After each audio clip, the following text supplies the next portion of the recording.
Equivalent things are there here.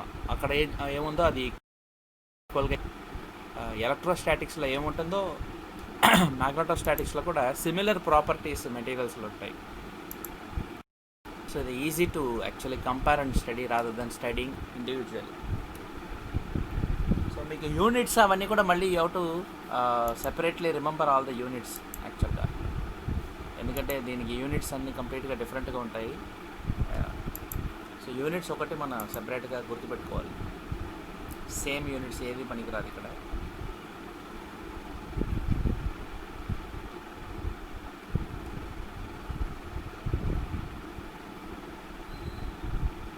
Right, so in yesterday's discussion, right, we had 3 types of magnetic materials.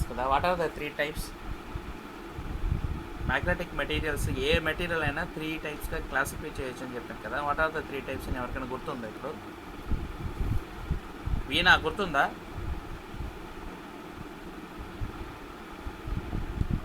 Who is remembering?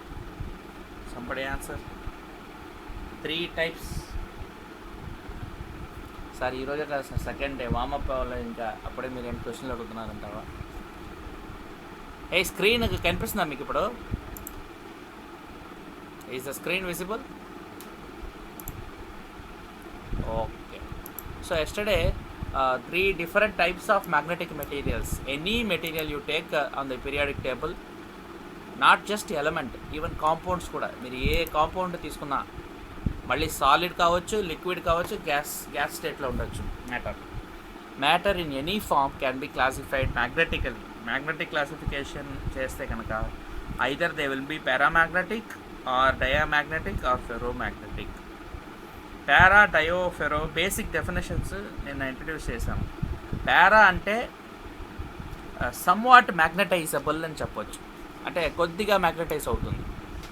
So that kind of material is called paramagnet. అంటే they are not very strongly attracted to any external magnetic field but weakly attracted. So offers partial support అని చెప్పాను, అందుకే P partial support అని మీరు గుర్తుపెట్టుకోవచ్చు. So paramagnetic materials will offer partial support for magnetization, so they can weakly magnetizable. టెక్నికల్గా కరెక్ట్గా చెప్పాలంటే weekly మ్యాగ్నటైజబుల్. అంటే ఇక్కడ వీక్లీ అంటే వారానికి అని గుర్తుపెట్టుకోకండి, weakly feeble, weakly magnetisable. Right. Next diamagnetic, completely oppose చేస్తుంది, మ్యాగ్నటైజ్ చేయనివ్వదు. If you keep this material in magnetic field, flux లైన్స్ని ఎజెక్ట్ చేస్తాయి ఇలాంటి మెటీరియల్స్, అవి డయామ్యాగ్నెటిక్. సో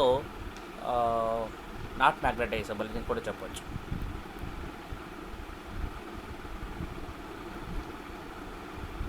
మ్యాగ్నటైజ్ చేయలేము అలాంటి మెటీరియల్ని డయామ్యాగ్నెటిక్ అంటారు. డయా అంటే అపోజిషన్ టు మ్యాగ్నటైజేషన్. ఇక్కడ డయా అంటే ఏంటంటే అపోజిషన్. మీరు ఎవరైనా అపోజ్ చేస్తే డయాట్రైబ్ అంటారు ఇంగ్లీష్లో. చూడండి, ఇంగ్లీష్లో డయాట్రైబ్ అని ఒక వర్డ్ ఉంది.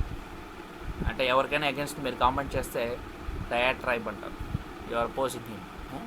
So diamagnetic is opposition to magnetisation. తర్వాత very nice magnetic materials are called ferromagnetic materials. These materials are easily magnetisable, readily magnetisable చెప్తారు దీన్ని. such materials are called ferromagnetic. So one can say these are readily magnetizable. So ఈ conclusion నుంచి మనం ఏం చెప్పవచ్చు అంటే, మన పర్మనెంట్ మ్యాగ్నెట్స్ అంటే ఒక మెటీరియల్లో మనం ఇంతకుముందు పర్మనెంట్ మ్యాగ్నెట్ అంటే ఏంటో చూసాం. Natural magnet, artificial magnet. ఆ ఆర్టిఫిషియల్ మ్యాగ్నెట్లో కూడా మనం పర్మనెంట్ మ్యాగ్నెట్స్ చూసాం. పర్మనెంట్ మ్యాగ్నెట్ అంటే అది వన్స్ మ్యాగ్నటైజ్ అయిపోయాక ఆ మ్యాగ్నెటిజం ప్రాపర్టీని రిటైన్ చేసి ఉంటుంది ఆ మెటీరియల్లో. So that such materials are all falling under this category, ferromagnetic. So all permanent magnets are ferromagnetic in nature. So from ferromagnetic materials only we can make permanent magnets. So మీ దగ్గర ఏ magnet ఉన్నా ఆ material ఫెరోమ్యాగ్నెటిక్ అని మీరు గుర్తుపెట్టుకోండి. అంటే compound ఏంటో కూడా మనకు తెలియదు, but it can be iron, cobalt, nickel or any alloy of iron. For example iron nickel, iron cobalt, iron cobalt alloy or any other alloy, neodymium. Special rare earth magnets are there, cobalt, nickel. Several compounds are there. There are many compounds which are ferromagnetic, and therefore we can make permanent magnets out of these compounds. Right. This is the basic definition of types of magnetic materials. Different types ఉన్నాయి కదా. So 3 types fundamentally we are learning, and those 3 types are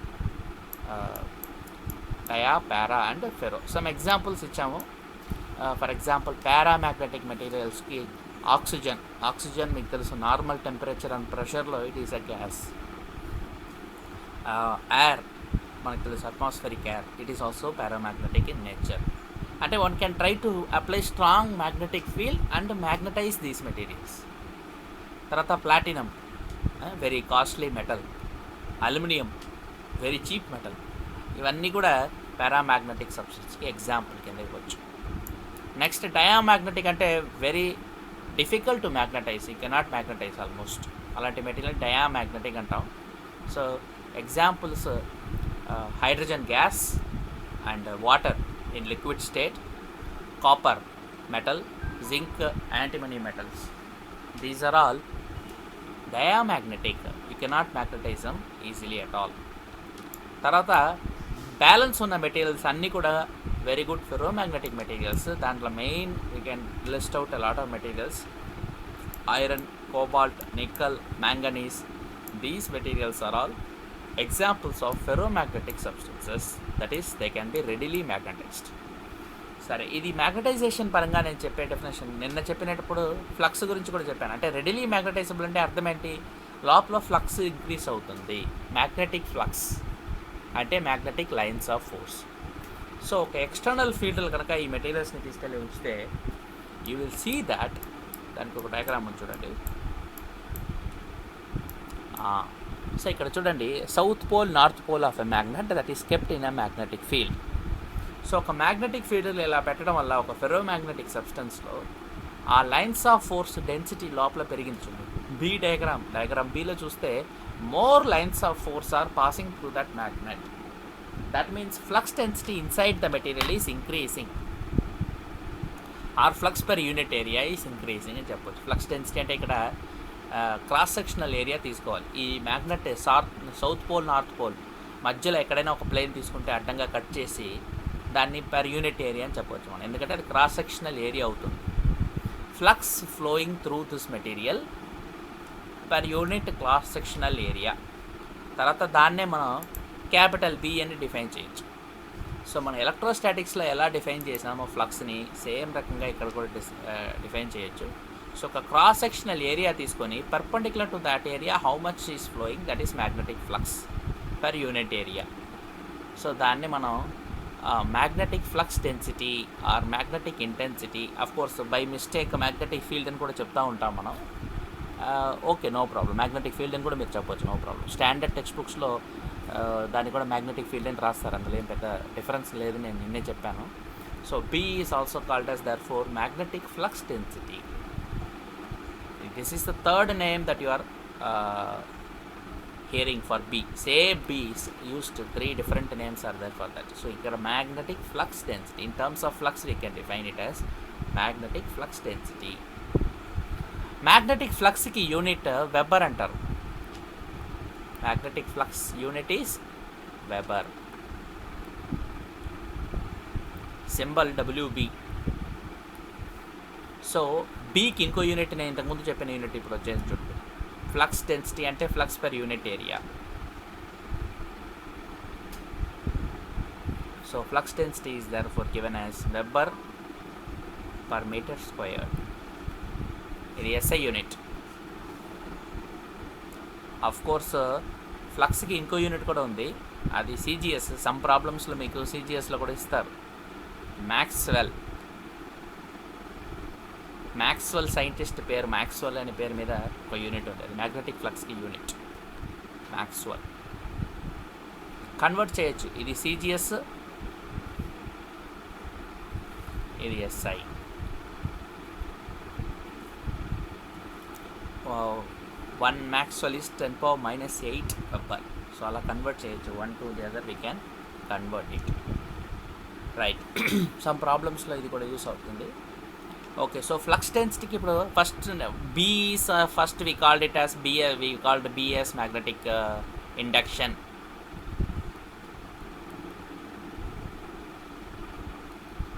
then we had another name, of course magnetic field అని కూడా పిలిచాం, magnetic field.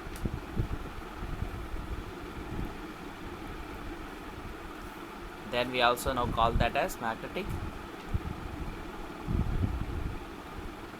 flux density.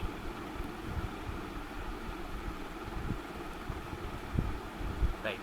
So ఒక magnetic మెటీరియల్లో B కనుక increase అయితే ఫాస్ట్గా, then such material is ferromagnetic.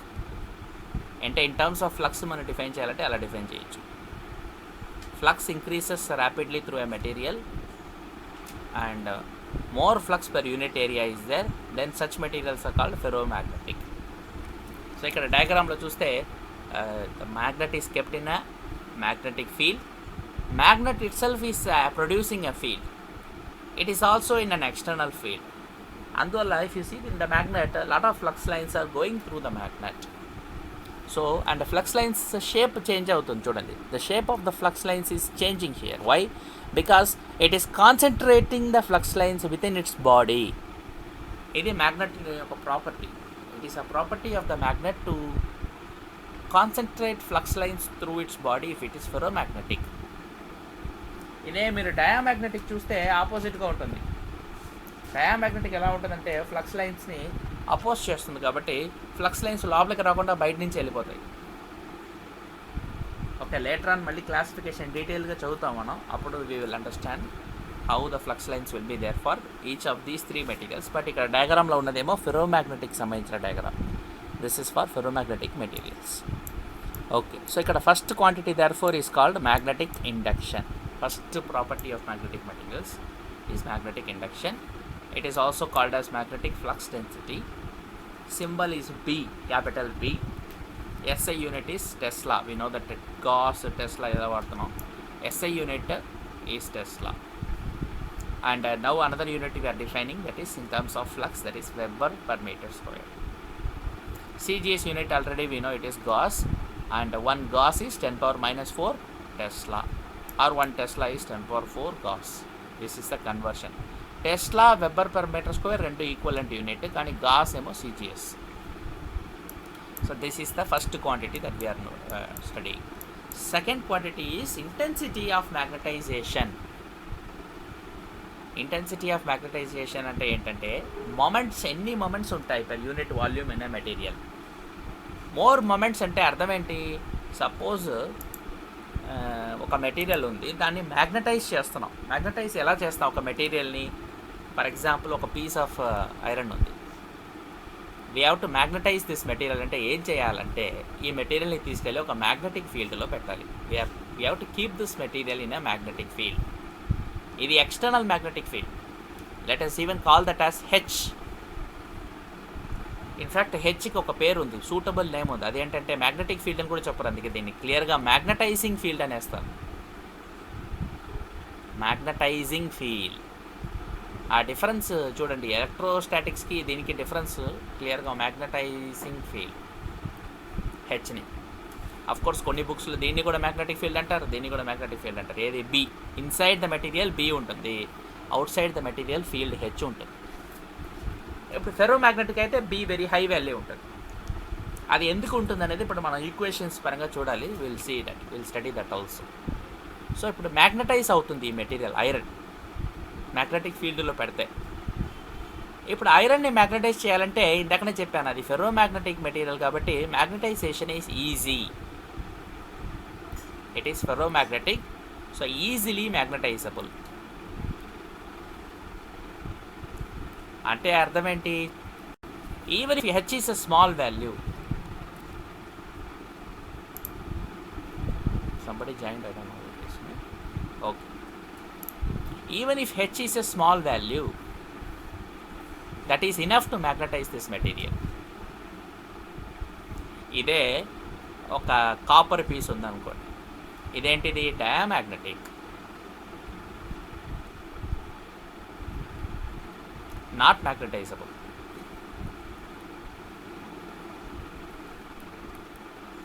అంటే అర్థం ఏంటి? స్ట్రాంగ్ మ్యాగ్నెటిక్ ఫీల్డ్ ఉంది, అయినా ఈ మెటీరియల్ మ్యాగ్నటైజ్ కాదు. Inside B will be zero.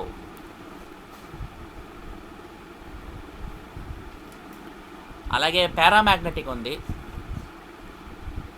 పారామ్యాగ్నెటిక్ is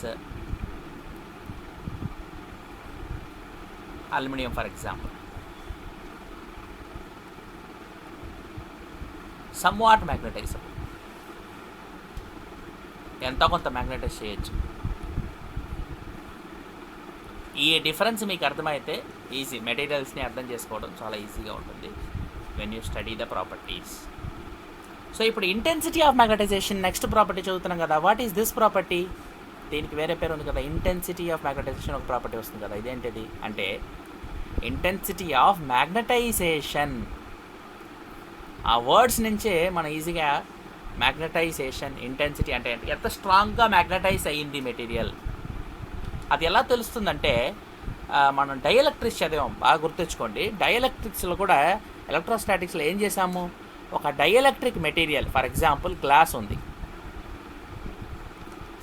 మన దగ్గర. ఈ గ్లాస్ని కనుక మనం ఒక ఎలక్ట్రిక్ ఫీల్డ్లో పెడితే ఏమవుతుందని చెప్పాను, the glass becomes polarised. Polarisation జరుగుతుందని చదివాము మనం. అంటే అర్థం ఏంటి, ఇక్కడ డైపోల్స్ ఫామ్ అవుతాయి. Lot of dipoles are created within the glass. So dipoles create అయితే ఏమవుతుంది, ప్లస్ మైనస్ అలా dipoles will be created. Charge pairs ఉన్న డైపోల్స్ క్రియేట్ అవుతాయి త్రూఅవుట్ ద మెటీరియల్. కానీ ఇన్సైడ్ ద మెటీరియల్ చాలా వరకు డైపోల్స్ క్యాన్సిల్ అయిపోయి సర్ఫేస్ దగ్గర ఇలా ఫీల్డ్ ఈ డైరెక్షన్లో ఉంటే one side is negatively charge, the other side is positively charge అని చదివాం. This is called the polarisation process. కానీ ఇది ఎలక్ట్రిక్ పోలరైజేషన్. ఎలక్ట్రోస్టాటిక్స్లో మనం చదివినది ఎలక్ట్రిక్ పోలరైజేషన్. ఇక్కడ మ్యాగ్నెటిక్ పోలరైజేషన్ జరుగుతుంది ఇన్సైడ్ ద మెటీరియల్. దాన్ని మనం మ్యాగ్నటైజేషన్ అంటాం. మ్యాగ్నెటిక్ పోలరైజేషన్ చెప్పినా తప్పు కాదు, బట్ జనరల్ యూసేజ్ ఎలా ఉంటుందంటే మ్యాగ్నటైజేషన్ అంటాం. సో మెటీరియల్ ఎంతవరకు మ్యాగ్నటైజ్ అయింది, అది the quantity that tells us how far the material has become magnetised is intensity of magnetisation. So ఇక్కడ కూడా మనకు number of dipoles per volume, per unit volume, దాన్ని పోలరైజేషన్ పి, క్యాపిటల్ పి అనే ఒక term వచ్చింది అక్కడ, capital P, right, number of dipoles per unit volume. So ఇక్కడ కూడా intensity of magnetisation is similar to that P. ఎలక్ట్రోస్టాటిక్స్లో మనకు P అనే ఒక క్వాంటిటీ వచ్చింది కదా, దానికి ఈక్వలెంట్ ఇక్కడ I. So I is nothing but the magnetic moment per unit volume. Magnetic moment ఎక్కడి నుంచి వస్తుంది, number of small moments add అయితే magnetic moment, total magnetic moment of the material వస్తుంది. So it is I is equal to m/v.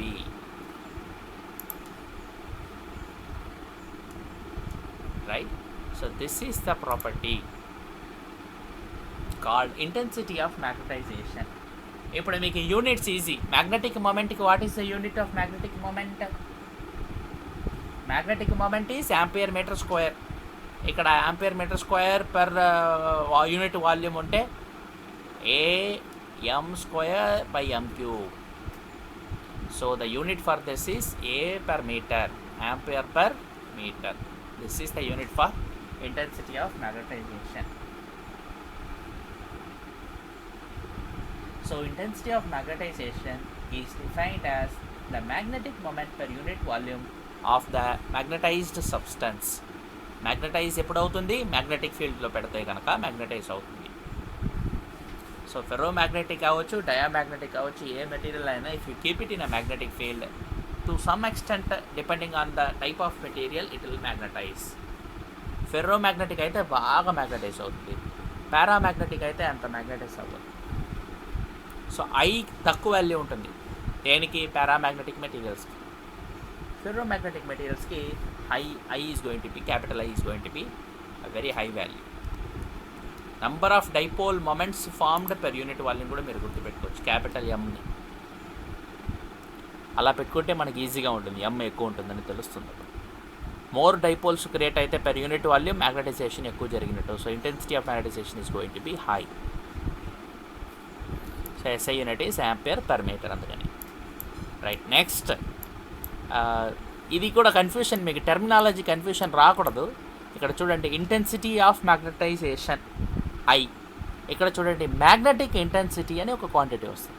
అదేంటి, ఇందాక నేను చెప్తా వస్తున్నాను కదా, మ్యాగ్నెటిక్ ఫీల్డ్ స్ట్రెంత్ అని కూడా అంటారు. ఎలక్ట్రిక్ ఫీల్డ్ స్ట్రెంత్ ఈలాగే ఇది మ్యాగ్నెటిక్ ఫీల్డ్ స్ట్రెంత్, దాన్నే మ్యాగ్నటైజింగ్ ఫీల్డ్ అని అందుకే రాశాను నేను. హెచ్ని మ్యాగ్నటైజింగ్ ఫీల్డ్ అని ఎందుకు రాశానంటే లేకపోతే మనకు అది కరెక్ట్గా అది ఏం చేస్తుంది అనేది అర్థం కాదు.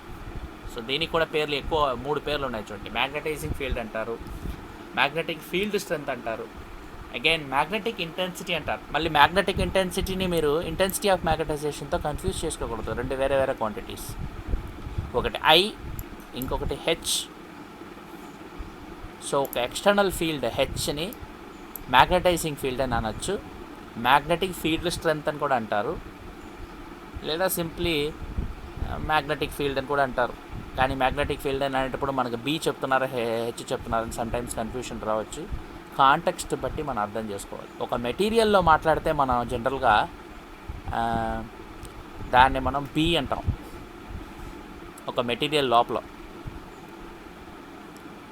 కానీ out side the material field apply చేస్తున్నామని చెప్పేటప్పుడు H అంటాం. సో H సోర్స్ మళ్ళీ ఏదైనా వేరే సోర్స్ ఉండొచ్చు. మన ఎలక్ట్రోస్టాటిక్స్లో కూడా electric field outside material E అంటాం. That electric field is used to create induced electric field inside.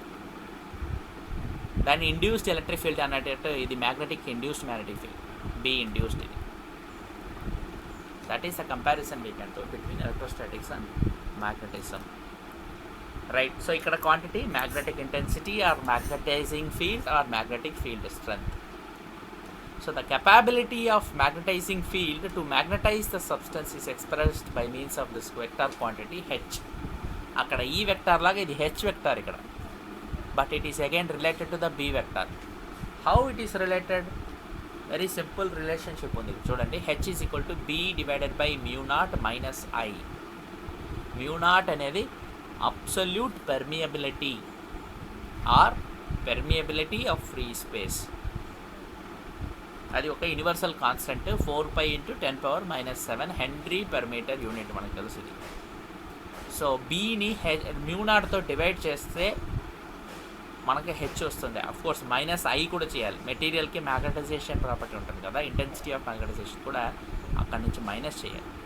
కానీ ఇది ఓన్లీ ఫర్ ఎ మెటీరియల్, అంటే ఒక any material, iron piece, copper piece అలాంటి ఒక మెటీరియల్ తీసుకొని దాంట్లో మన హెచ్ డిఫైన్ చేయాలంటే ఇలా చేయాలి. బట్ సపోజ్ వ్యాక్యూమ్ ఉంది, వ్యాక్యూమ్లో ఏమవుతుంది, I 0 అవుతుంది. వ్యాక్యూమ్ని మనం మ్యాగ్నటైజ్ చేయడానికి అవ్వదు. వ్యాక్యూమ్ అంటే no material, so it is not going to be magnetised. అందులో మ్యాగ్నెటిక్ మొమెంట్స్ ప్రొడ్యూస్ చేయడానికి అవ్వదు. So strictly speaking for vacuum H is equal to B by mu naught. So only for vacuum we can write this relationship.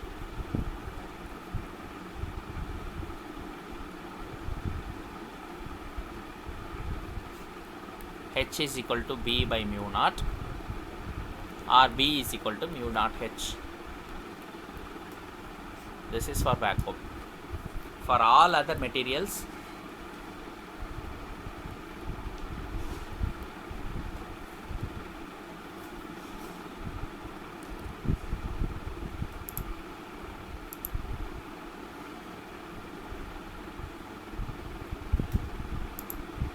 for all other materials the relationship is H is equal to B divided by mu naught minus I.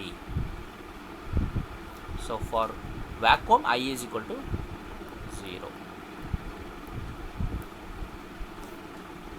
So we have to remember this relationship so that we can approximate it to the vacuum case. Vacuum key, when you can convert this one. So you have to always try to remember the generalized equation.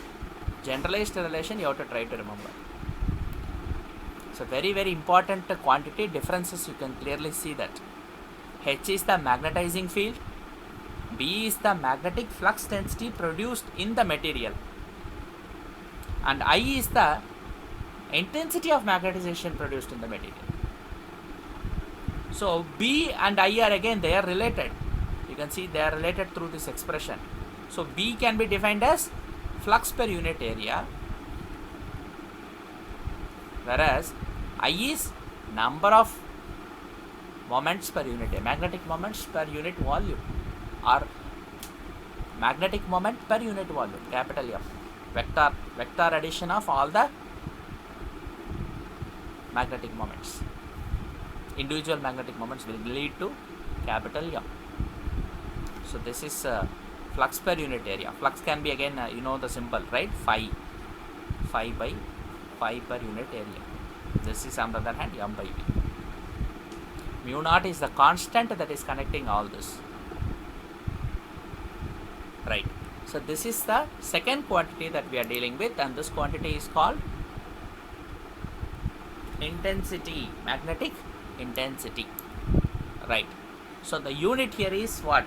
It is simple, ampere per meter. For B it is ampere per meter squared. Here it is ampere per meter. CGS unit is again named after Oersted. It's called Oersted. CGS unit is Oersted, right? So now you can understand solenoid ki, when we defined for solenoid magnetic magnetic induction B, for a solenoid we wrote as, we know, mu naught N I. This is the relationship we had for a solenoid. Suppose if I ask you to therefore write H for a solenoid, here I is different again, here I is current. It is not intensity of magnetization. నేను already చెప్పాను మీకు, lot of symbols are used in magnetism. Compared to even electrostatics, here more symbols are required, and therefore we will run short of symbols. So sometimes there is no way to avoid repetition of symbols. So what is the meaning? I in magnetism is both current. In some problems I is current. In other problems you will know I is now intensity of magnetization.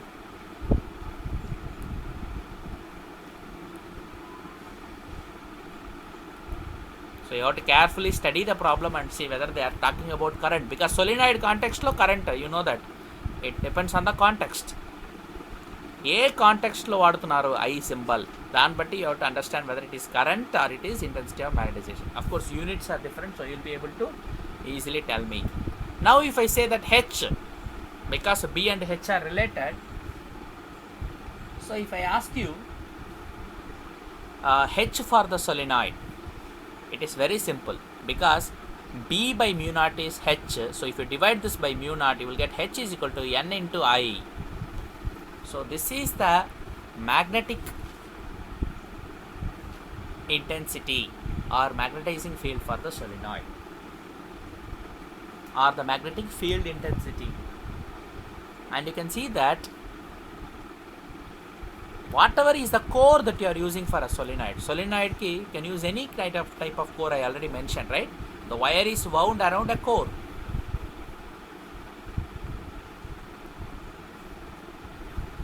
B will depend on the core, but H is independent of the core. ఎందుకంటే mu naught పోయింది. Mu naught is a material property కదా. So for vacuum it is mu naught. This is similar to our epsilon naught in electrostatics. Then in electrostatics we studied two more quantities related to this epsilon naught. What are they? One is epsilon, other is epsilon r. So in the absolute permittivity, we studied that this is absolute permittivity. Here mu naught is absolute permeability.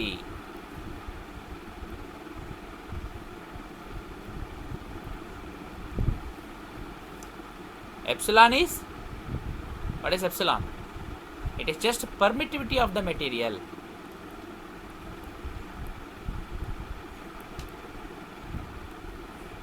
Right? And this is called relative permittivity. Anand, what is other name for relative permittivity? There is another name that we studied, right? What is that name? Balaji?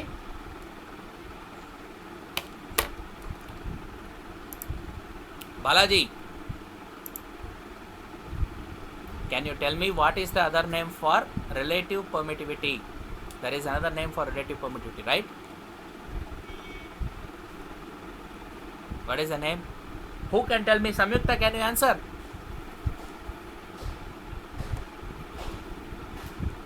Samyukta, can you answer?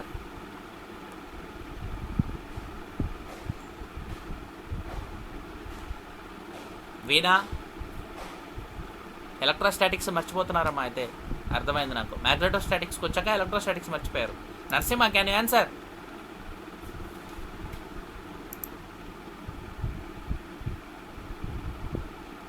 Aditya, what about you Aditya? కాదమ్మా, ఎక్కడికి వెళ్తున్నామ్మా? కాదమ్మా, ఎలక్ట్రోస్టాటిక్స్లో epsilon naught ఉంది కదా. కాదమ్మా, కాదు తేజస్విని, కొంచెం విను. తేజస్విని, మన ఎలక్ట్రోస్టాటిక్స్లో కూలుమ్స్ లాలో స్టార్ట్ చేశాం కదా, 1/4π ఎప్సిలాన్ నాట్. అక్కడ ఎప్సిలాన్ నాట్ ఏమంటావు? What is epsilon naught called? కాదు బా, సుశ్రిత. అది సుశ్రిత చెప్పింది, తర్వాత ఎవరో ఒకరు చెప్పారు, ఎవరు అది తెలియదు. Boy, who is that boy? Bharadwaj? Balaji, very good Balaji. So good Sushrita, very good. So correct answer was given by Sushrita. And Samyukta also wrong answer. Samyukta, clear difference ఉందమ్మా. Permittivity, relative permittivity, absolute permittivity, మూడు వేరే వేరే క్వాంటిటీస్. గుర్తుపెట్టుకోండి. మీరు ఎలా మర్చిపోతున్నారో నాకు అర్థం కాదు. ఇది మనం కెపాసిటర్ కూడా చేసాం, కెపాసిటెన్స్ కూడా డిఫైన్ చేసాం. Capacitance we defined in terms of the permittivities, right? So we know clearly now that dielectrics చెప్పేటప్పుడు ఇండక్షన్ అంటే ఏంటి, ఇండ్యూస్డ్ ఛార్జెస్ వల్ల ఏం జరుగుతుందని చెప్పేసి కే అనే కాన్స్టెంట్ డిఫైన్ చేసాం. కే ఈజ్ నథింగ్ బట్ ఈఆర్. ఇది ఈజీగా మీరు గుర్తుపెట్టుకోవాలి ఎప్పుడు కూడా. రెండు ఒకటే, నో డిఫరెన్స్, అబ్సల్యూట్లీ. సో ఈ రెండింటికి ఒకే నేమే ఉంది. అదేంటి? Relative permittivity. నేను అప్పుడే చెప్పాను మీకు, కింద ఆర్ ఉంటుంది, మీరు ఈజీగా గుర్తుపెట్టుకోవచ్చు అని. సో ఇది రిలేటివ్ పెర్మిటివిటీ ఎలక్ట్రోస్టాటిక్స్లో. Permittivity, right.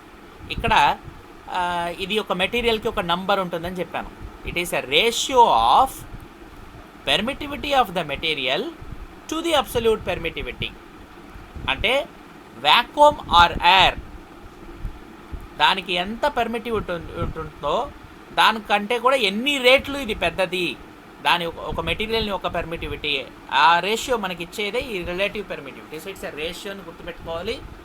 It is a number because it is ratio of two permittivities. One is the permittivity of the material,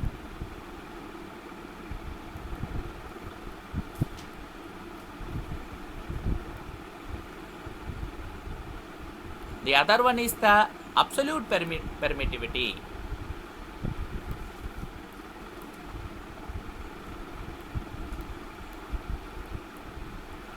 మనం జస్ట్ కంపేర్ చేసి చదువుతున్నాం ఇప్పుడు, అంతే. ఇక్కడ కూడా అంతే. మనకు మ్యూఆర్ ఉంది. అదేంటి? Relative permeability.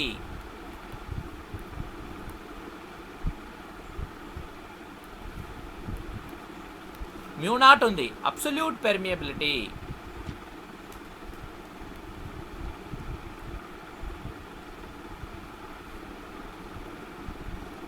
Absolute permeability. అలాగే మ్యూ కూడా ఉంది, అదేంటి? Only permeability. సేమ్ ఇక్కడ సింపుల్ వేరే, అంతే. ఇది ఎలక్ట్రోస్టాటిక్స్, ఇక్కడ మ్యాగ్నెటోస్టాటిక్స్, అంతే difference.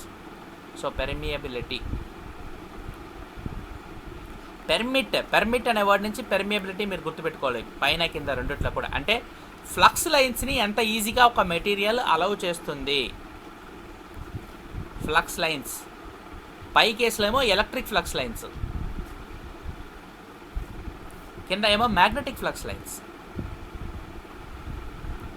So how easily a material can be magnetized, or flux lines, how easily a material allows.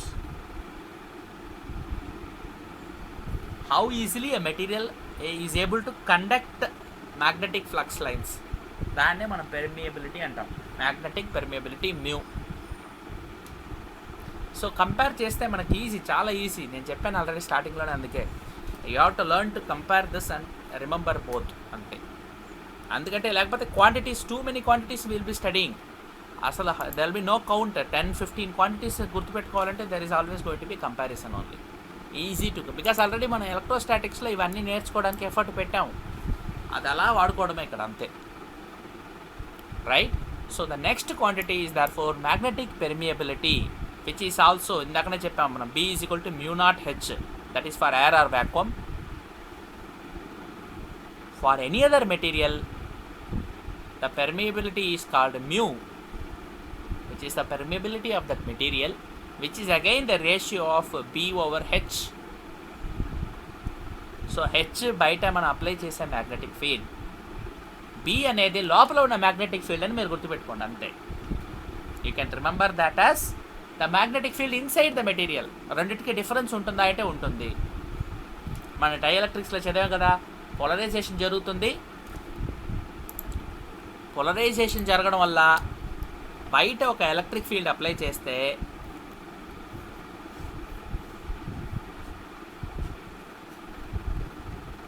Inside the material induced electric field produce అవుతుంది.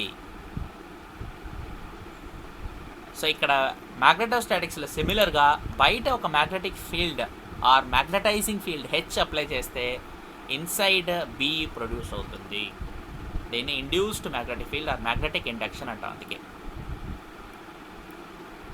Magnetic induction or induced magnetic field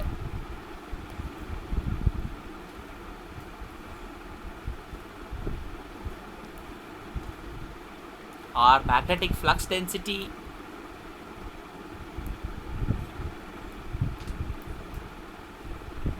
ఇదేమో magnetic intensity or magnetic field strength అంటారు, or magnetizing fielding అంటారు. దీనికి కూడా 3 పేర్లు ఉన్నాయి, at least దీనికి కూడా 3 పేర్లు గుర్తుపెట్టుకోవచ్చు.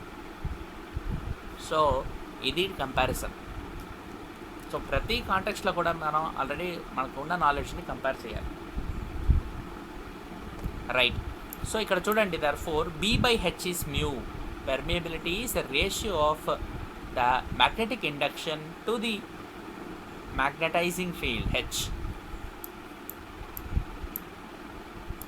So it is basically a measure of conduction of magnetic lines of force through the substance. Magnetic lines of force అంటే ఏంటి? Flux. Flux through the substance, ఎక్కువ ఫ్లక్స్ అలౌ చేసే material have high permeability mu. Mu ఎలాంటి మెటీరియల్స్కి high ఉంటుంది? Flux ఎక్కువ allow చేసే మెటీరియల్స్కి. Magnetic ఫ్లక్స్ని ఈజీగా allow చేయగలిగితే పెర్మియబిలిటీ అంటే పెర్మిట్ అనే వర్డ్ గుర్తుపెట్టుకోవాలి మీరు. The material that permits more flux is that will have higher permeability. This is how you have to remember. So దీనికి పైన దానికి వెబర్ పర్ మీటర్ స్క్వేర్, కింద దానికి యాంపియర్ మీటర్. సో యూనిట్స్ చూస్తే మీరు వెబర్ పర్ యాంపియర్ మీటర్ వస్తుంది. దానికి equivalent tesla metre per ampere కూడా చెప్పొచ్చు. Tesla is magnetic induction unit, కింద యాంపియర్ పర్ మీటర్ డినామినేటర్ ఉంది కాబట్టి మీటర్ పర్ యాంపియర్ అవుతుంది. So tesla metre per ampere, that is the unit for permeability,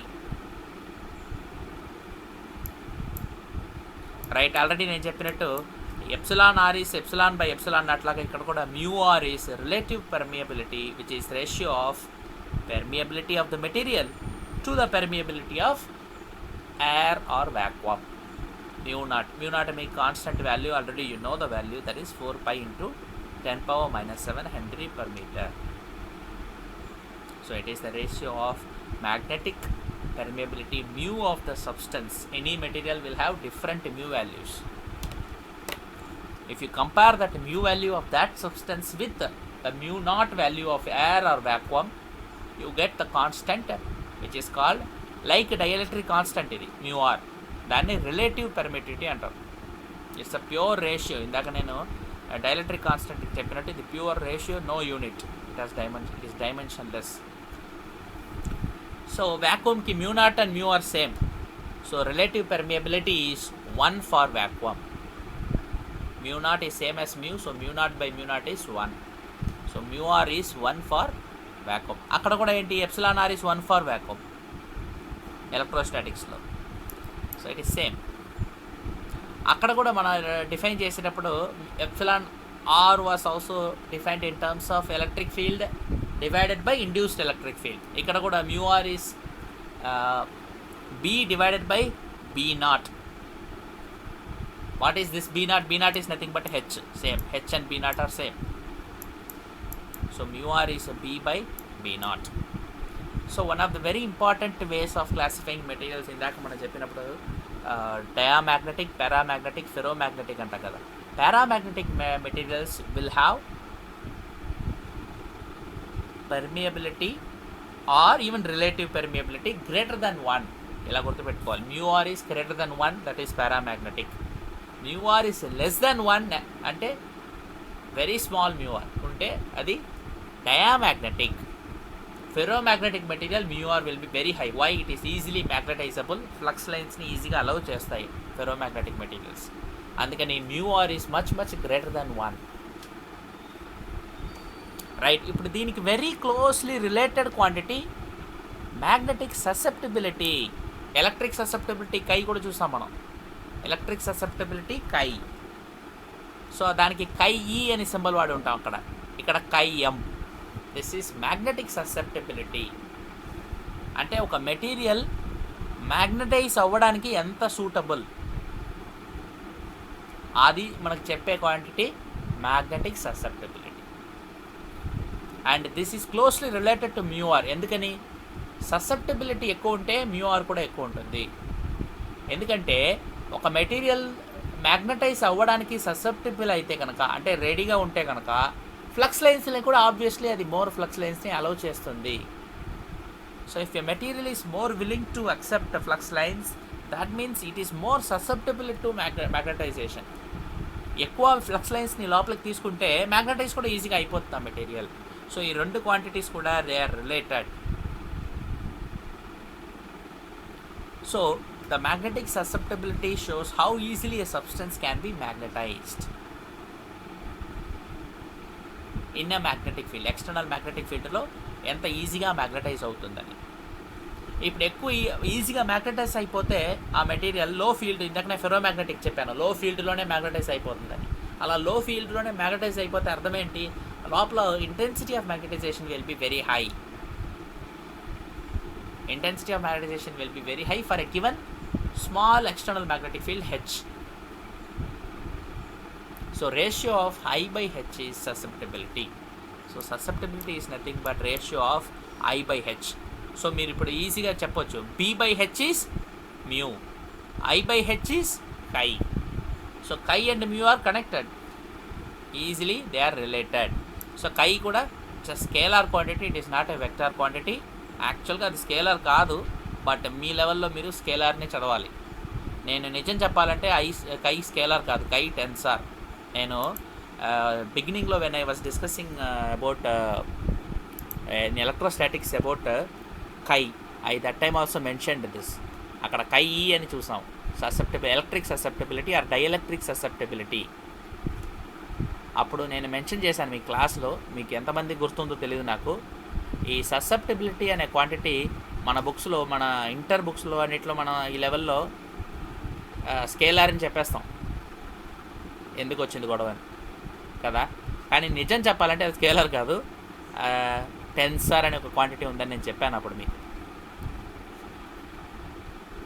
scalar అంటే మీకు 1 మ్యాగ్నిట్యూడ్ ఒకటే ఉంటుంది, సో 1 కాంపోనెంట్ ఉంటుంది కదా. వెక్టార్ అంటే మ్యాగ్నిట్యూడ్, డైరెక్షన్ ఉంటుంది. సో వెక్టార్కి ఎన్ని కాంపోనెంట్స్ ఉంటాయి జనరల్గా? ఇది స్కేలార్. వెక్టార్కి ఎన్ని కాంపోనెంట్స్ ఉంటాయి?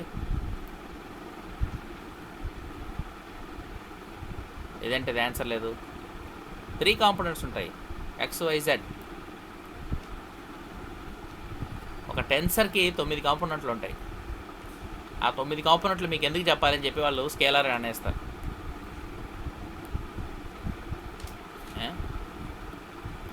రైట్. సో చూస్తే ఇక్కడ మీకు అర్థమవుతుంది ఎందుకు ఇది టెన్సార్ అని వేరే ఒక క్వాంటిటీ అంటే అది మీనింగ్ ఉంది దానికి కూడా. అదేంటంటే ఒక vector by another vector, I is a vector, H is a vector. Vector by vector cannot be scalar, it is tensor actual. కానీ మీకు మన టెక్స్ట్ బుక్స్లో స్కేలార్నే అనుకుంటాం. So you also continue to learn that it is a scalar. Susceptibility is therefore a scalar quantity. It has no dimensions, no units, right? Okay, number అది mere number, mu r లాగా అది కూడా ఒక number. మ్యూఆర్కి దీనికి direct connection కూడా ఉంది ఇంకా. In fact అది ఏంటో చూస్తాం ఇప్పుడు. సో పారామాగ్నెటిక్ సబ్స్టెన్స్కి ఎలా ఉంటుంది susceptibility? It will have small value and it is generally positive. Diamagnetic substance ki kuda small value కానీ నెగటివ్ వాల్యూ ఉంటుంది, గుర్తుపెట్టుకోండి. Susceptibility is a negative only for a diamagnetic substance. For paramagnetic small and positive. For ferromagnetic large and positive. అది ఇక్కడ లేదు, మీరు గుర్తుపెట్టుకోవాలి. Susceptibility is large and positive for ferromagnetic, small and positive for paramagnetic, small and negative for diamagnetic. అది కూడా ఒక number. మెటీరియల్కి susceptibility ఎంత అని చెప్పొచ్చు మనం. ససెప్టబిలిటీ వాల్యూ ఎంత ఉంటుంది? I/H ratio. B/H తీసుకుంటే పెర్మియబిలిటీ, I/H తీసుకుంటే ససెప్టబిలిటీ. సో ఇప్పుడు ఇవి రెండు డైరెక్ట్ సంబంధంలో ఉందని తెలిసిపోయింది. అదేంటంటే B is equal to μ0 into I plus H. This is the connection between B, I and H. So μ0తో మల్టిప్లై చేస్తే I plus Hని మనకు వచ్చేది B. Again if you divide by H, అంటే Hని బయట తీసిన ఇక్కడ నుంచి, you will get B is equal to μ0H into I/H plus 1. ఈ μ0Hని మనం B0 అని రాయొచ్చు. It is simply B0. So B is equal to B0 into I/H is nothing but ratio of intensity of magnetization to the magnetizing field, which is chi-m. I/H is chi-m చూసాం. Magnetic susceptibility కాబట్టి suffix m వాడుతున్నాం. Electric ససెప్టబిలిటీకి suffix E వాడాం. So ఇక్కడ magnetic susceptibility కాబట్టి suffix m. So B is equal to B0 into chi-m plus 1.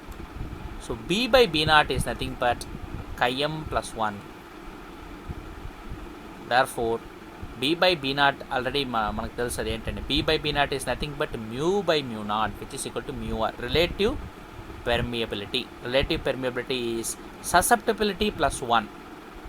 So μr and chi-m ఎలా సంబంధం ఉంది చూడండి. μr is equal to chi-m plus 1. So it is nothing but chi-m plus 1. So any material, this is valid for any magnetic material. In any magnetic material, relative permeability తెలిస్తే మనకు susceptibility తెలిసినట్టే. ఎందుకంటే ఒక constant 1 add చేయాలంటే, ససెప్టబిలిటీతో పాటు 1 add చేస్తే relative permeability వచ్చేస్తుంది μr. So this is the simple relationship between these two quantities, right? So ఇవి magnetic quantities. మనకు గుర్తుండాల్సిన మ్యాగ్నెటిక్ క్వాంటిటీస్ ఇన్ని ఉన్నాయి టోటల్. బికాస్ మ్యాగ్నెటిక్ మెటీరియల్స్లో each quantity is important. Whether it is vector or scalar, what is the unit అని తెలియకపోతే problems deal చేయడం అనేది చాలా ఇబ్బంది అవుతుంది. సో ప్రధానంగా first magnetic field or magnetic flux density B అనేది ఏంటో తెలుసుకున్నాం. తర్వాత మ్యాగ్నెటైజింగ్ ఫీల్డ్ H, తర్వాత ఇంటెన్సిటీ ఆఫ్ మ్యాగ్నటైజేషన్ I, తర్వాత ససెప్టబిలిటీ, పెర్మియబిలిటీ, 2 కాన్స్టెంట్స్. ఇన్ని క్వాంటిటీస్ ఉన్నాయి. అంతకుముందే మనకు మ్యాగ్నెటిక్ మొమెంట్, పోల్ స్ట్రెంత్ ఇవన్నీ చూసాం. What is magnetic moment, pole strength అనేది ఈవెన్ లాస్ట్ యూనిట్లో కూడా మనకు వచ్చింది. అది కాకుండా మెటీరియల్స్లో ఈ ప్రాపర్టీస్ డిఫరెన్సెస్ తెలుసుకుంటేనే we can handle the problems. So these are the important relationships. మీరు అవన్నీ కూడా గుర్తుపెట్టుకోవాలి. కై అంటే I/H, B అంటే μ/H, B/H is μ అనేది గుర్తుపెట్టుకోవాలి. Then only you can tackle this problem. So first simple problem ఒకటి చూద్దాం. The magnetic moment of a magnet is, magnet size ఇచ్చారు ఇక్కడ యాక్చువల్గా 15 × 2 × 1 in centimeters. 15 cm by 2 cm by 1 cm is 1.2 ampere per meter square. This is the magnetic moment, ampere meter square. Calculate its intensity of magnetization. Intensity of magnetization అడిగితే they are asking for I value. ఐకి definition చూసాం, intensity of magnetisation is number of dipole moments per volume or it is total magnetic moment per unit volume, capital M by V. So V ఎంత, ఇక్కడ V calculate చేయాలి మనమే. V is given as length into breadth into height, that is 15 into 2 into 1, that is 30 centimetre క్యూబ్లో ఉంది. మనం metre క్యూబ్లో convert చేస్తే 10⁻⁻6 వస్తుంది. So 30 into 10⁻⁻6 metre cube. This is the volume of the magnet, given magnet. Volume తెలిస్తే moments, number of moments కూడా అక్కర్లేదు మనకు, ఆల్రెడీ డైరెక్ట్గా మ్యాగ్నెటిక్ మొమెంట్ క్యాపిటల్ M ఇచ్చారు. Capital M is given, volume is given. So all you have to do is to get intensity of magnetization I is M by V. So M is 1.2 అని ఇచ్చారు క్వశ్చన్లోనే. Divide by the volume, you will get 4 into 10⁴ ampere per meter. The unit for intensity of magnetization is ampere per meter అని కూడా చూసాము. So it is ampere per meter or Oersted. 2 units ఉన్నాయి దీనికి, గుర్తుపెట్టుకోండి. H has 2 units, I has 2 units, అట్లా రెండింటికి 2 యూనిట్లు గుర్తుపెట్టుకోవాలి మనం. So it has another unit called intensity of intensity of magnetization. It is ampere per meter unit, గుర్తుపెట్టుకోవచ్చు, ampere per meter. Now relative permeability of iron is 5500. See, it is a number, just a number, right? Mu r is given as 5500. What will be its magnetic susceptibility అన్నారు. ఇందాకనే చూసాము, magnetic susceptibility and relative permeability are related. What is the relationship? కైతో పాటు 1 add చేస్తే mu r వచ్చేస్తుంది. ఇక్కడ మనకు already mu r ఇచ్చారు, కై ఎంత అని అడుగుతున్నారు. సో mu r నుంచి 1 సబ్ట్రాక్ట్ చేస్తే కై వస్తుంది. So all we have to do is subtract 1 from relative permeability. 5500 నుంచి 1 తీసేస్తే 5499. That is the value of magnetic susceptibility. So ఇవన్నీ ఈ క్వాంటిటీస్ మనకు ఫెమిలరైజ్ అవ్వాలని ఎగ్జాంపుల్ ప్రాబ్లమ్స్ ఉంటాయి, simple ones, but we have to familiarize with the concepts, అందుకని. Right, next is the magnetizing field. అంటే అర్థమేంటి? మ్యాగ్నటైజింగ్ ఫీల్డ్ ఈజ్ 20 CGS, అంటే ఇది H వాల్యూ. మ్యాగ్నటైజింగ్ ఫీల్డ్ అంటే H, గుర్తుపెట్టుకోవాలి. 20 CGS యూనిట్స్ అని ఇచ్చారు ఇక్కడ. 20 CGS యూనిట్స్ ప్రొడ్యూసర్, స్పెసిఫిక్గా యూనిట్ కూడా ఇవ్వలేదు, CGS యూనిట్స్ అని వదిలేశారు. It produces a flux of 2400 CGS units in a bar of iron of cross section area ఇచ్చారు. క్రాస్ సెక్షన్ ఏరియా కూడా CGS యూనిట్లోనే ఇచ్చారు, 0.2 cm². Calculate the permeability and susceptibility, అంటే mu value, కై value అడుగుతున్నారు. మనకు mu value, కై value రావాలంటే mu తెలుసు, రేషియో ఆఫ్ B/H అని. Since mu is ratio of B/H and H is given in the problem, we have to first find out B. B ఎక్కడి నుంచి వస్తుంది? ఫ్లక్స్ పెర్ యూనిట్ ఏరియా నుంచి వస్తుంది. Magnetic induction or magnetic flux density is flux per unit area. So flux ఎంత అని ఇచ్చారు అక్కడ క్వశ్చన్లో, పెర్ యూనిట్ ఏరియా మనమే చేయాలి. ఏరియా ఎంత అని ఇచ్చారు? 0.2 cm³. So all we have to do is divide flux by area. కానీ ఇక్కడ ఏంటి? CGS యూనిట్ కన్వర్షన్ చేయాలి. ఫ్లక్స్ CGS యూనిట్స్ తీసుకుంటే 2400 మ్యాక్స్వెల్, అది CGS యూనిట్లో. ఫ్లక్స్కి నేను ఇంతకనే మెన్షన్ చేశాను, వెబర్ అనేది SI యూనిట్, మ్యాక్స్వెల్ అనేది CGS units. Maxwell 1 maxwell is 10⁻⁻8 weber. Flux వరకు మీరు యూనిట్ గుర్తుపెట్టుకోవాలంటే 2 యూనిట్స్ గుర్తుపెట్టుకోవాలి. మ్యాగ్నెటిక్ ఫ్లక్స్కి మీకు మోస్ట్ ప్రాబ్లంలో వెబర్తో పని జరుగుతుంది, don't worry. But suppose CGS అని ఇచ్చేస్తే ఫ్లక్స్కి unit maxwell. 1 maxwell is 10⁻⁻8 weber. So conversion చేసేటప్పుడు మీరు 10⁻⁻8 ఫ్యాక్టర్ వాడాలి. So 2400 multiplied by 10⁻⁻8. Now flux is in weber. ఇప్పుడు న్యూమరేటర్ వెబర్ అయిపోయింది. డివైడ్ బై ది ఏరియా సెంటీమీటర్²లో ఉంది, మీటర్² కన్వర్ట్ చేస్తే 10⁻⁻4 వస్తుంది. క్యాన్సిల్ చేస్తే మనకు B డైరెక్ట్గా SI యూనిట్స్లో వచ్చేస్తుంది, వెబర్ పర్ మీటర్² యూనిట్స్లో వచ్చింది. 1.2 అవుతుంది. 1.2 weber per metre, that is the B. Once B తెలిస్తే మనకు permeability easy to calculate. Mu is nothing but B/H. H is already given. H కూడా సీజీఎస్లో ఇచ్చారు, దాన్ని కూడా మనం మళ్ళీ కన్వర్ట్ చేయాలి. ఎస్ఐ యూనిట్ కన్వర్ట్ చేయాలంటే you have to divide H divided by 4π × 10⁻³ this is standard, you have to remember this. H from SI to CGS to SI చేయాలంటే, సిజిఎస్ టు ఎస్ఐ చేయాలంటే 4π × 10⁻³ చేయాలి. చేస్తే we'll get it in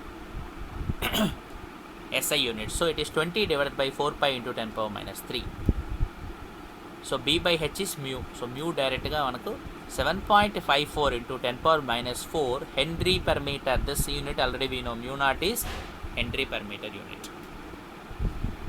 henry ఎందుకు అనేది మనకి ఇప్పుడు అర్థం కాదు. హెన్రీ అంటే ఏంటి, ఇక్కడ హెన్రీ ఎందుకు వచ్చింది అనేది మళ్ళీ నెక్స్ట్ యూనిట్లో అర్థమవుతుంది. మళ్ళీ మ్యూనాట్ డీటెయిల్స్ మనం హెన్రీ పర్ యూనిట్ ఎందుకని, హెన్రీ పర్ మీటర్ ఎందుకనేది నెక్స్ట్ యూనిట్లోనే తెలుస్తుంది మనకి. హెన్రీ అంటే ఏంటి అనేది, henry is unit for what అనేది నెక్స్ట్ యూనిట్లో will understand. So it is defined in terms of henry per metre. Henry is again name of another person, HENRY, henry.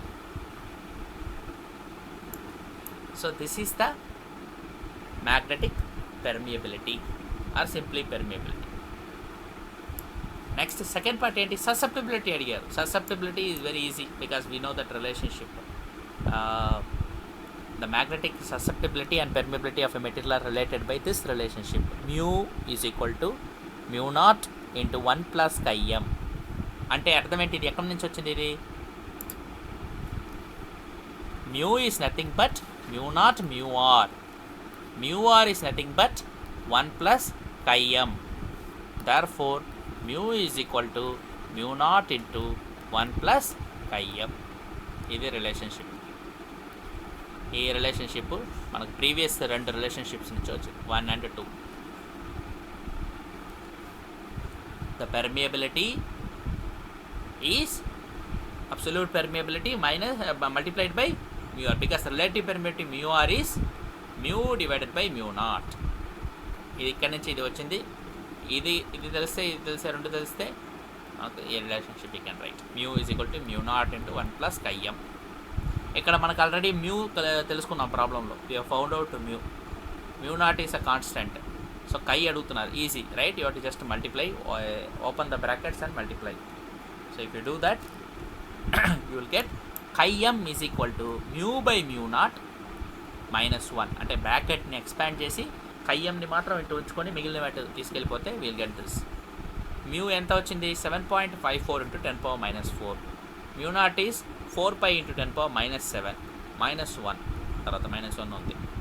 మనం చేస్తే 599 వస్తుంది. అంటే ఈ టర్మ్స్ మాత్రం చూస్తే 7.54 డివైడెడ్ బై 12 పాయింట్ వస్తుంది, 12 పాయింట్లో వస్తుంది మీకు. రెండు మీరు చేస్తే కనుక 0.599 వస్తుంది మీకు. పవర్స్ ఉన్నాయి. సో టోటల్ మీకు చూస్తే 10⁻³ చేస్తే మీకు 599 answer. So this is how you can calculate the given ప్రాబ్లంలో magnetic properties of materials. Next solenoid is having a 2000 turns per meter solenoid and it has a core అంటే మన cylinder, whatever cylinder we are using to wind the wire of the solenoid. So it has a core of a material with relative permeability of 220. Solenoid having a core with relative permeability of 220, right? So the area of the core is 4 cm square. It is given as 4 cm square and it carries a current of 5 amperes. సో solenoid already మనకు తెలుసు magnetic field ఎలా calculate చేయాలి, what is the magnetic field intensity అంత తెలుసు మనకు. Now calculate the magnetic intensity, తర్వాత magnetic field, then also calculate the magnetization I, అంటే ఇంటెన్సిటీ ఆఫ్ మ్యాగ్నటైజేషన్. ఇక్కడ సింపుల్గా మ్యాగ్నటైజేషన్ ఇచ్చారు అంతే. Calculate the magnetization I of the core. ఇదే కాకుండా we know that solenoid behaves as a bar magnet. In fact, we have specially studied solenoid as a bar magnet. So calculate the pole strength. One end of the solenoid is acting as north pole, the other end is acting as south pole. So what is the pole strength అని అడుగుతున్నారు. So 4 parts ఉన్నాయి ఈ ప్రాబ్లమ్కి. Okay, so totally there are 4 parts in this problem. First, what is the first question? Calculate the magnetic intensity అంటే చూసాం ఇందాకనే, అది ఏంటది, magnetising field H ఎంత అని అడుగుతున్నారు ఫస్ట్. తర్వాత పార్ట్ బి ఏంటి, మ్యాగ్నెటిక్ ఫీల్డ్ అంటే ఇక్కడ ఏంటి, మ్యాగ్నెటిక్ ఇండక్షన్, క్యాపిటల్ బి. తర్వాత సిలో మ్యాగ్నటైజేషన్ అంటే ఐ. లాస్ట్ పోల్ స్ట్రెంత్ అంటే ఏంటి, స్మాల్ ఎం. మ్యాగ్నెటిక్ మొమెంట్ తెలిస్తే పోల్ స్ట్రెంత్ తెలుస్తాం మనకు. సోలినాయిడ్కి ఏంటి, మ్యాగ్నెటిక్ మొమెంట్ ఎన్ఐఏ గుర్తుపెట్టుకోవాలి. ఎన్ఐఏ మనకు మ్యాగ్నెటిక్ ఎఫెక్ట్స్ ఆఫ్ కరెంట్ ఆ యూనిట్లో చూసాము. Magnetic moment of a solenoid or a circular loop carrying current is only single loop అయితే ఐఏ, ఎన్ లూప్స్ ఉంటే NIA. Magnetic moment is NIA అని తెలుసు మనకు. So solenoid problem, but all the new magnetic properties are tested అంతే. So first, what are known things? Number of turns in the solenoid is known, that is 2000. Current passing through the solenoid is 5 amperes, and they are giving relative permeability of the core material is 220, and area of cross section is 4 centimeter square for the given solenoid. So ee properties anni icharu manaku. So what are given quantities? We have a solenoid.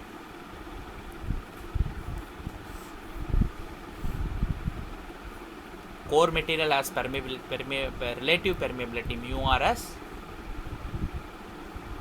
how much they are giving, 220. They are given as 220. Then wires are there, because solenoid means number of turns will be there. The number of turns are given as 2000 turns per meter.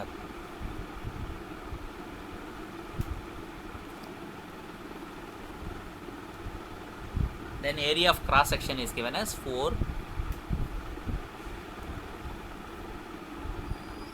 centimeter square, and current passing through the solenoid is 5 amperes. Now first quantity, what is the first quantity we have to calculate? Magnetic intensity, that is H. ఇందాకనే చెప్పాను సోలినాయిడ్కి B is equal to mu naught Ni, H is equal to simply N into I, because B by mu naught is H. So we simply write H is equal to N into I. N ఎంత ఇక్కడ ఇచ్చారు 2000. So H is equal to 2000 multiplied by current 5, that is equal to 10,000 unit ampere per meter. This is the unit for H. This is the first part. Now second part, what is the second part in this problem?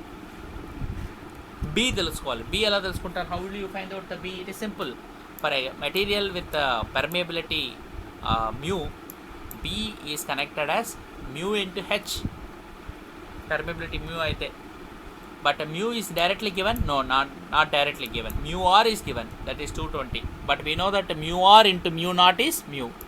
So B is equal to mu H, which is equal to mu naught into mu r. Mu naught is 4 pi into 10 power minus 7. Mu r is 220 and H is 10,000. We have calculated now only. So once you know H, you can know B.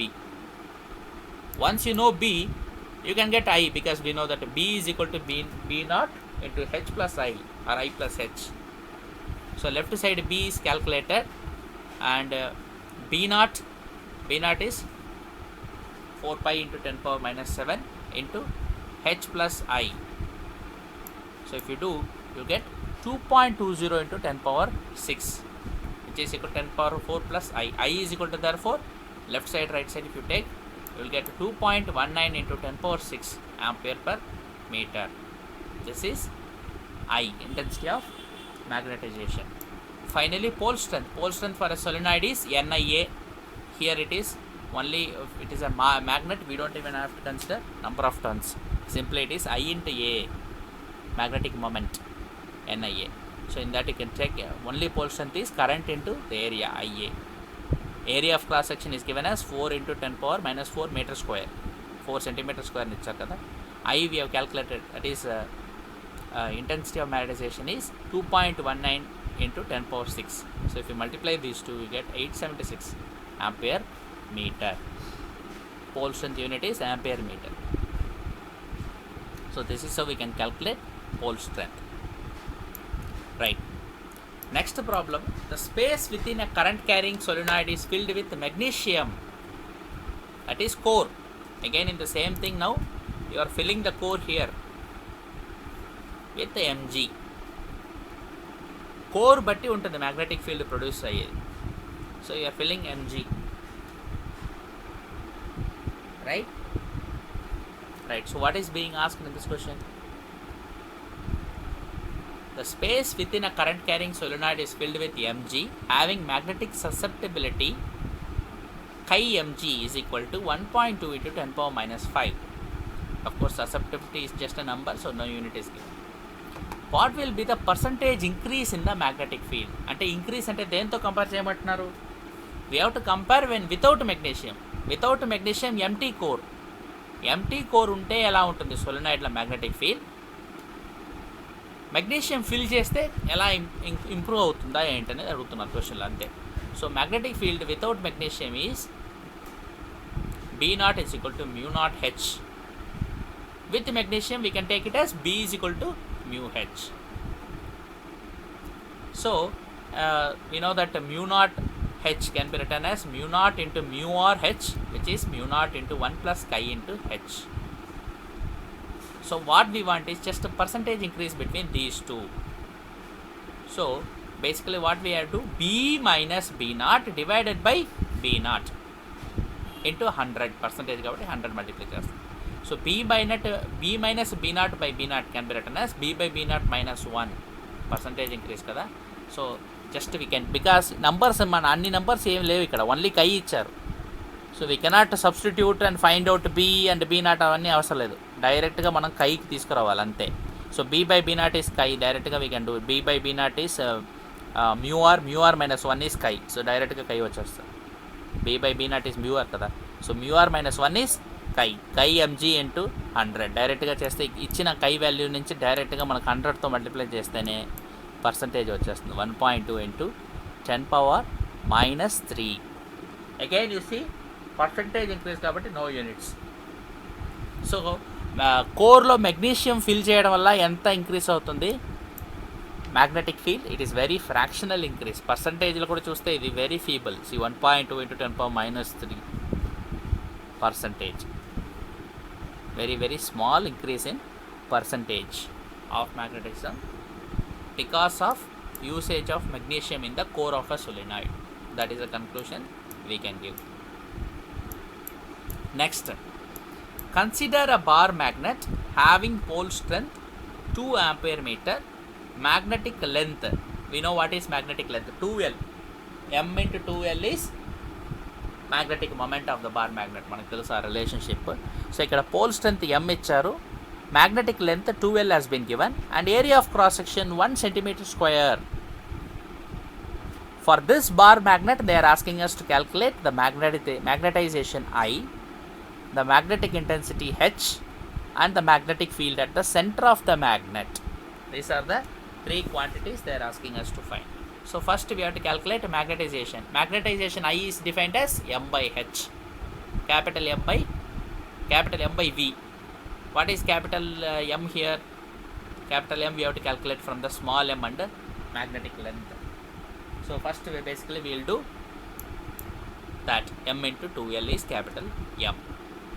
Now volume ఎలా తెలుస్తుంది? Cross section is 1 centimeter square, that is only area, but length is also given, magnetic length, that is 4 centimeter. So all we have to do is M by 2L divided by A into 2L, area into length. But here 2L will cancel, so effectively it becomes pole strength per area, unit area becomes I, that is equal to 2, because pole strength is given as 2, divided by the area, that is 1 into 10 power minus 4 meter square. Centimeter square lo undi 1 centimeter square, they are converting into meter square, so 1 into 10 power minus 4. So if you do 2 into 10 power 4 వస్తుంది, 2 into 10 power 4 is the magnetization. Direction of magnetization ఎప్పుడు ఎలా ఉంటుంది? M direction ఏ డైరెక్షన్లో ఉందో అదే డైరెక్షన్లో I ఉంటుంది. Capital M direction will always be along the south to north. మనం మ్యాగ్నెటిక్ బార్ మ్యాగ్నెట్ గురించి చదివేటప్పుడే చూసాము. It is always from south to north direction. So the direction of I also will be from south pole to north pole, right, for the given bar magnet. Right. Next quantity, what is the next quantity that they are asking us to find?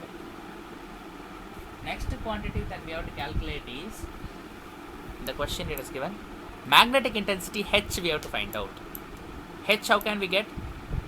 H is given by mu naught by 4 pi into ml square, that is length the square, divided by mu naught at the center. At the center, this is the expression for the magnetic field strength. So effectively 4 pi, ఇక్కడ ఒక 4 pi mu naught will cancel, so we will get m by 4 pi l square, that is what we are getting, m by pole strength divided by 4 pi l square. So therefore it is for the north pole. For the south pole it is again m by 4 pi l square, same value వస్తుంది, ఎందుకంటే symmetry ఉంది, north pole south pole symmetry ఉంది. So with respect to that pole strength divided by the 4 pi into l square is the magnetic field strength. So total magnetic field strength due to north and south pole means we have to add it. That is the magnetic field strength at the south pole, at the north and south pole together. So Hn plus Hs, north pole plus south pole, if you do, you will get a 4 pi and 4 pi, so you will get effectively m by 2 pi l square. So if you do for the length l square, 2 into 10 power minus 2 whole square, if you do l square, you will get 1 by 4 pi into 10 power 4 ampere per meter. Right, this is the H direction. Again this is also along the south pole, because direction is like that, along the south pole, or south to north. So that is the direction for H also. Third quantity that they are asking us to find out is the magnetic field at the center of the magnet. Right, at the center of the magnet, what is the magnetic field? So magnetic field at the center of the magnet B is equal to, again given by, that is given by mu naught into H plus I.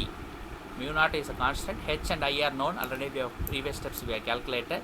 So using those two values we can substitute and get it.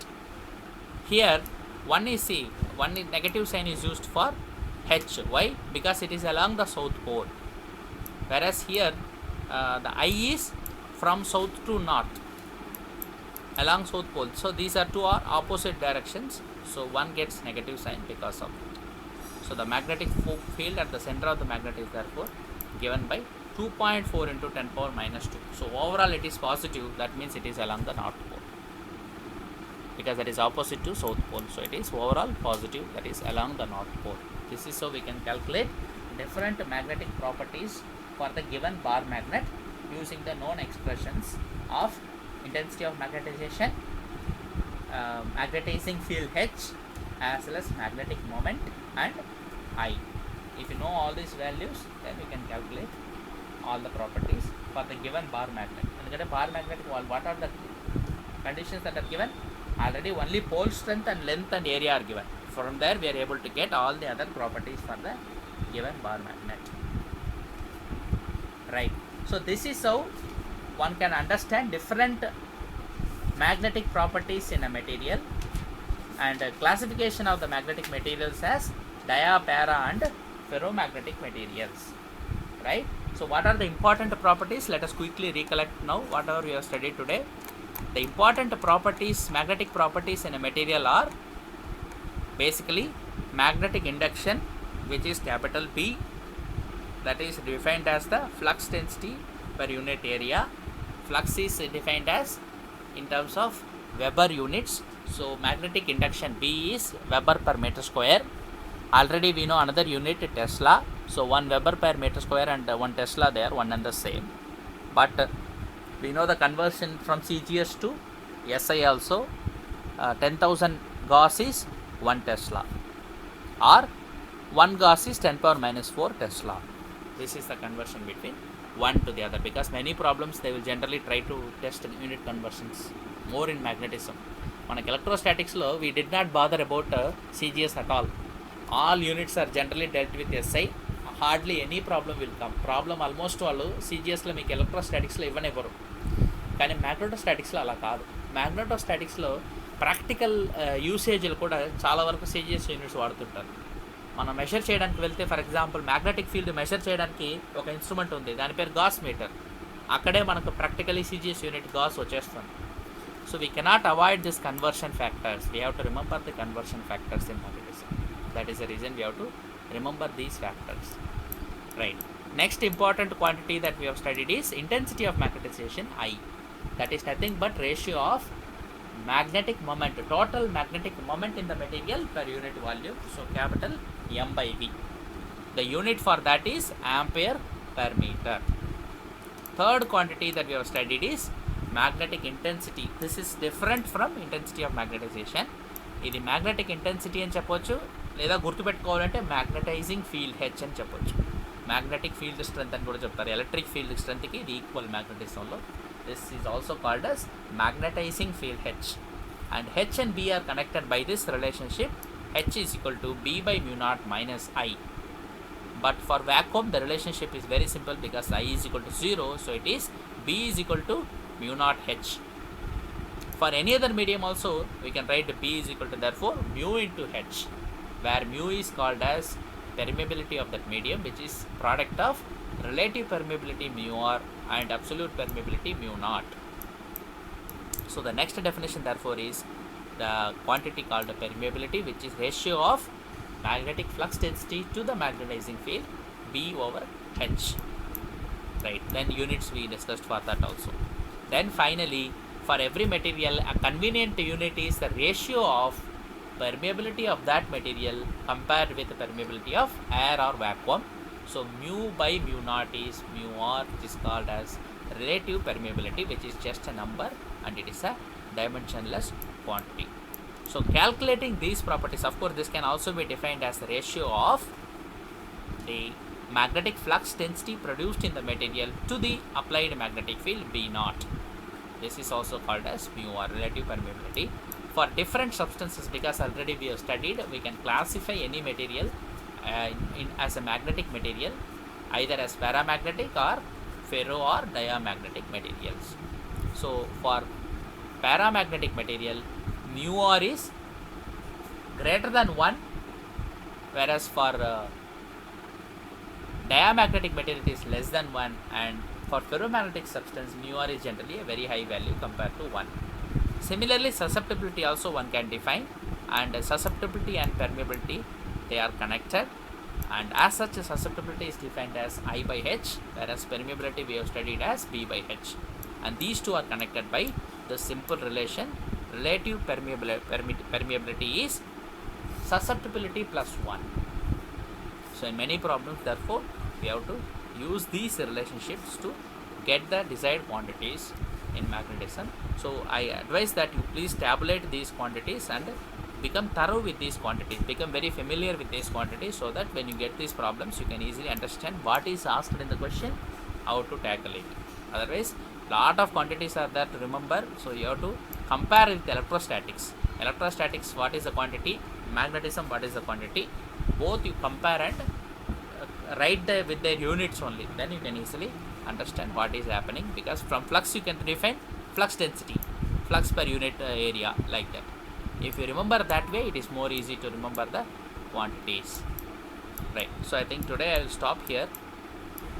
We will continue with tomorrow a more deeper discussion on the types of material, that is what is a diamagnetic material, what is paramagnetic, what are the laws that these materials will obey.